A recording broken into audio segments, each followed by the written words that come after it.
پکا مومن کہلانے کا حقدار نہیں ہے۔ اس لیے ہمارے ذہنوں میں کرائٹیریا کچھ الگ بن چکا ہے۔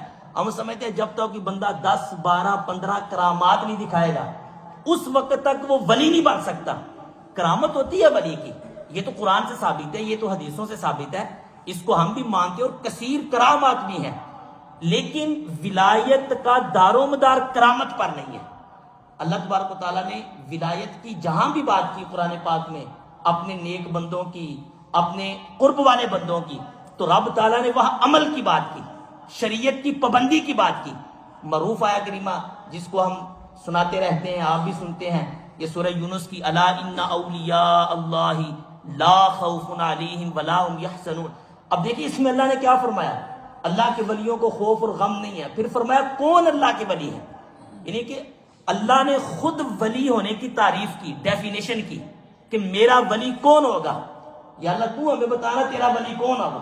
ٹھیک ہے، بعد میں علماء نے لکھا، لوگوں نے اپنی اپنی تعریفیں کی، لیکن ولایت کی جو ڈیفینیشن قرآن نے کی ہے وہ سب سے اعلیٰ ہوگی نا، وہ سب سے بڑی ڈیفینیشن ہوگی، وہ سب سے افضل ڈیفینیشن ہوگی۔ تو اللہ نے فرمایا کہ میرا ولی وہ ہے الا ان اولیاء اللہ لا خوف علیہم ولا هم یحزنون۔ کون رب کے ولی ہیں؟ الذین آمنوا۔ پہلی بات تو یہ فرما دی کہ جو ایمان لائے۔ بے ایمان رب کا ولی نہیں ہو سکتا، کافر اللہ کا ولی نہیں ہو سکتا۔ ولایت کے لیے پہلی شرط ہے کہ وہ اللہ رسول پر صحیح ایمان لے کے آئے، اور جو اللہ رسول نے فرمایا قیامت پر اس کا ایمان ہو، آخرت پر ایمان ہو، فرشتوں پر ایمان ہو، اللہ کی کتابوں پر ایمان ہو، اللہ رسول پر ایمان ہو، اور اس کے نظریات ٹھیک ہوں، اللہ کے بارے میں نظریہ ٹھیک ہو، رسول اللہ کے بارے میں نظریہ ٹھیک ہو، صحابہ کے بارے میں نظریہ ٹھیک ہو، اہل بیت کے بارے میں نظریہ ٹھیک ہو۔ اور اگر وہ صحابہ کو برا بلا کہتا ہو تو وہ تو پہلی شرط میں فیل ہو گیا ہے، اس کا تو ایمان ٹھیک نہیں ہے کہ یہ ہمارے ایمان کا حصہ ہے کہ ہم صحابہ سے بھی محبت کرتے ہیں، اہل بیت سے بھی محبت کرتے ہیں، اللہ کے ہر ولی سے محبت کرتے ہیں۔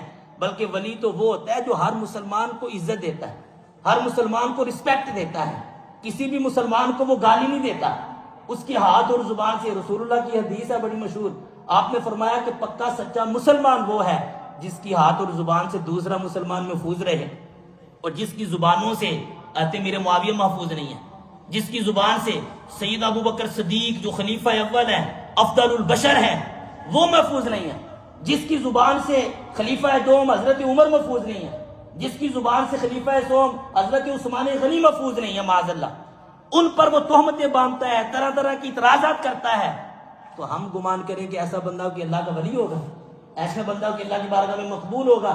نہیں، وہ اللہ کی بارگاہ میں مردود ہوگا، وہ رب کی بارگاہ سے دور ہوگا، وہ شیطان کے قریب ہو سکتا ہے، وہ شیطان کا ولی ہو سکتا ہے، وہ رب کا ولی نہیں ہو سکتا۔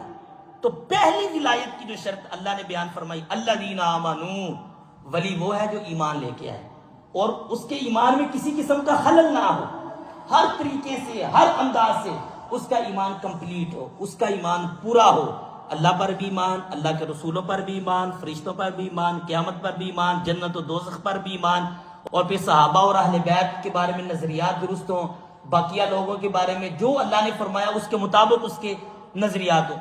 دوسری شرط، دو ہی شرطیں اللہ نے بیان کی ہیں، بڑی کی لمبی چوڑی ڈسکشن اور لمبی چوڑی بحث قرآن نے نہیں فرمائی کہ یہ جس میں 20 شرطیں ہوں وہ رب کا ولی ہے، فرمایا نہیں، دو ہی شرطیں، الذین آمنوا، ہو پکا مومن، وہ خام خواہ کی وہ بعض وقت نا آج کل یہ بھی ایک رجحان ہے، مومن تو ہم سارے ہیں، مسلمان تو ہم سارے ہیں، بعض لوگوں کے پاس بیٹھے ہیں آپ کو وہ شک و شبہات میں مبتلا کر دیتے ہیں، یار اسلام کا جو یہ والا حکم ہے نا یہ بڑا سخت ہے، یہ کوئی سمجھ میں نہیں آتا معاذ اللہ۔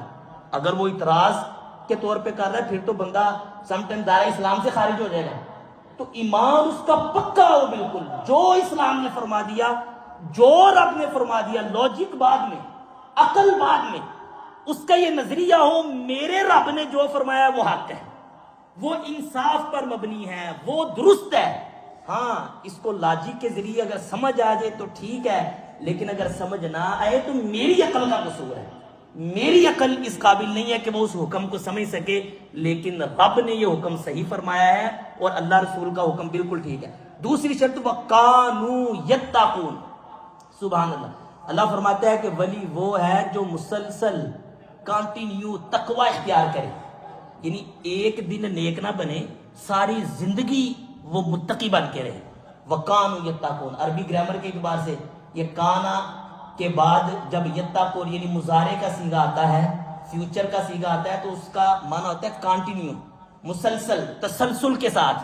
وقاں بعض کو ہوتا ہے رمضان شریف آیا تو کچھ لوگ بڑے نیک بن جاتے ہیں، جو پورا رمضان روزے بھی رکھے، بڑی پاکیزگی کے ساتھ نمازیں بھی ساری پڑھی، بڑا شریف آدمی بن کے رہے۔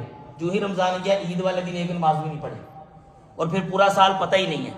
اب وہ پورا رمضان متقی بن کے رہے، نیک بن کے رہے، لیکن ان کا وہ تقوی کانٹینیو نہیں چل سکا، مسلسل نہیں چل سکا۔ ایک مہینے بعد وہ بالکل ختم ہو گیا تقوی، یا ایک سال تک تو بڑے وہ متقی رہے، نیک رہے، لیکن دوسرے سال سارا ان کا تقوی ختم ہو گیا۔ تو قرآن فرماتا ہے کہ ولی وہ ہے جو ایمان لائے، ایمان لانے کے بعد مسلسل رب سے ڈرتا رہے، تقوی اختیار کرتا رہے۔ تقوی کیا ہے؟ واٹ از تقوی؟ تقوی کی ڈیفینیشن کیا ہے؟ تقوی کہتے کس کو ہیں؟ اللہ اکبر، تقوی کی کئی ڈیفینیشن علماء نے فرمائی ہیں، لیکن ایک تعریف میں عرض کرتا ہوں جس سے آپ تقوی کو سمجھیں گے تقوی کہتے کس کو ہیں۔ تقوی اس کو کہتے ہیں کہ التجنب ما یضرہ عن الآخرہ، ہر اس چیز سے بچنا جو آخرت میں بندے کو نقصان دے، جو آخرت میں بندے کو کیا دے؟ نقصان دے، اس سے بچ جانے کا نام تقوی ہے۔ اب نماز قضا کرے گا تو آخرت میں نقصان ہوگا، یقیناً ہوگا، جہنم میں جانے کا سبب ہے۔ آخرت میں تو ہوگا، دنیا میں بھی نقصان ہوگا۔ جھوٹ بولے گا تو آخرت میں نقصان ہوگا، آخرت میں تو ہوگا۔ جھوٹ اللہ نے دنیا میں بھی فرمایا کہ جھوٹوں پر اللہ کی لعنت ہے، یعنی کہ وہ رب کی رحمت سے دور ہے۔ اللہ کی لعنت کا یہ مطلب ہے وہ رب کی رحمت سے دور ہے، اور آخرت میں تو عذاب ہوگا، سزا۔ اسی طرح غیبت ہے، چغلی ہے، سود ہے، شراب ہے، حرام کھانا ہے، والدین کی نافرمانی ہے، اب پوری ایک لسٹ ہے۔ جتنے بھی گناہ ہیں ان کا ہم کیوں گناہوں سے بچتے ہیں، اس کی لاجک کیا ہے، اس کی وجہ کیا ہے؟ ایک غیر مسلم ہوتا ہے، اس کا آخرت پر ایمان نہیں ہے، وہ کہتا ہے بندہ مرے گا، ہڈیاں ہو جائے گا، وہ مٹی کے اندر مل جائے گا، وہ کہتا ہے قیامت وانی نہیں ہے، وہ قیامت پر ایمان ہی نہیں رکھتا، آخرت پر اس کا ایمان ہی نہیں ہے، اس لیے وہ کہتے ہیں جو مرضی کرو، دنیا میں آئے ہیں، ایک دفعہ زندگی ملی ہے، عیاشی کرو، موج مستی کرو، جہاں سے مرضی جیسے مرضی پیسہ کماؤ، وہ حرام ہو حلال ہو کوئی پرواہ نہیں، جو مرضی کھاؤ، حلال ہو حرام ہو کوئی پرواہ نہیں، کیونکہ ان کا نظریہ یہ ہے کہ یہ چند روزہ زندگی یہی زندگی ہے، اس کے بعد ہم نے مر جانا ہے، پھر ہم نے کوئی نہیں اٹھنا، قیامت کوئی نہیں آنی، یہ جنت جہنم کا تصور کوئی نہیں ہے۔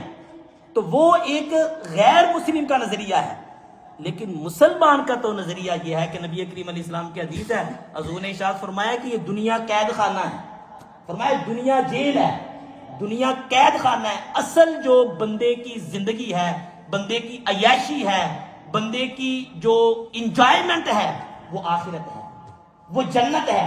اس لیے قرآن نے فرمایا فلا تعلم نفس ما اخفی لهم من قرۃ اعین جزاء بما كانوا يعملون۔ اللہ نے فرمایا کہ کوئی جان نہیں جانتی، کوئی بندہ نہیں جانتا کہ اللہ نے اس کے لیے جنت میں کون کون سی نعمتیں چھپا کے رکھی ہیں۔ کچھ نعمتوں کا ذکر تو اللہ نے قرآن میں فرمایا، لیکن فرمایا جنت میں ہم نے ایسی ایسی نعمتیں رکھی ہیں کہ کسی بندے کو پتہ نہیں ہے، اس کے دل میں خیال بھی نہیں گزرا۔ فرمایا یہ جزا ہوگی ان کاموں کی جو انہوں نے دنیا میں کیے، جو دنیا میں روزے رکھے، جو نمازیں پڑھی، جو تہجدیں پڑھی، جو اللہ رسول کو راضی کیا، فرمایا یہ اس کی جزا ہوگی۔ وہ جب ایسی چیزیں دیکھیں گے تو خوش ہوں گے۔ تو کافر کا تو اس پہ کوئی کنسیپٹ نہیں ہے، کوئی تصور نہیں ہے، اسی لیے کافر تو کبھی بھی تقوی اختیار نہیں کرے گا۔ تقوی اختیار کرے گا ہمیشہ مسلمان، گناہوں سے بچے گا ہمیشہ مسلمان، ایمان لانے کے بعد۔ تو ولی وہ ہوتا ہے جو ایمان لانے کے بعد گناہوں سے بچے۔